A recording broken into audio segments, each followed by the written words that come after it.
Shua jong election MP keladon kibriu baong ba upra unlele ayu marway syadali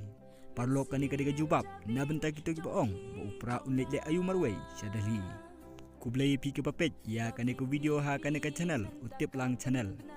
u Dr. Ricky Ejason kon ubadai na ka parti WPP ubalong menta u MP Batmai jong ka Shillong constituency wat latang kato kanesngi udang shim kum u MP Batmai Nrei kam ki jong u kila pen isai sya gejala ba syam la syong klik ti nrei u yai tre sitom na benta ka jingba jong gejala u Dr. Ricky Ejason kon u badai u MP ke Lok Sabha na ka parti WPP ulalet banyak kendu bat ubak Nitin Jairam u badai u Union Minister for Road Transport and Highway haring kadru bat ka jingtho ban ujor sya u menteri ka Sarkar Pedang na ka benta ka bedai bat ka jinglong jingman ka surok NH6 lane ka surok highway katai ke surok kedai kebayat lengba ke surok Meghalaya, Syadu Assam, Tripura, bat Mizoram.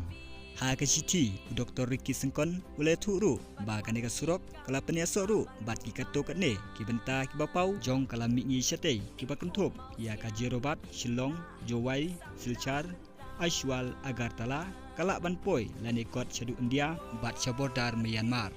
Ha kani ka siti la ongru ba ka benta jong ke surok ka bahap papo ka East Jantia Hill District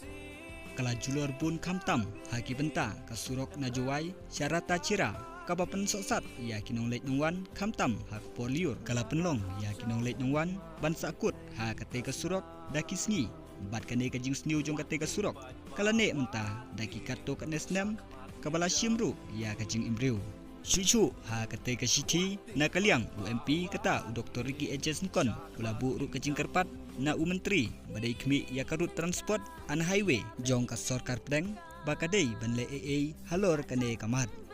parlo kane gadai ka siti lane kecing pensngau jong UMP Batmai kata u Dr. Ricky Ejason kon sya u menteri jong karut transport an highway na benta kiwe pat ki video wat like ban subscribe ya katip lang channel kublai shibut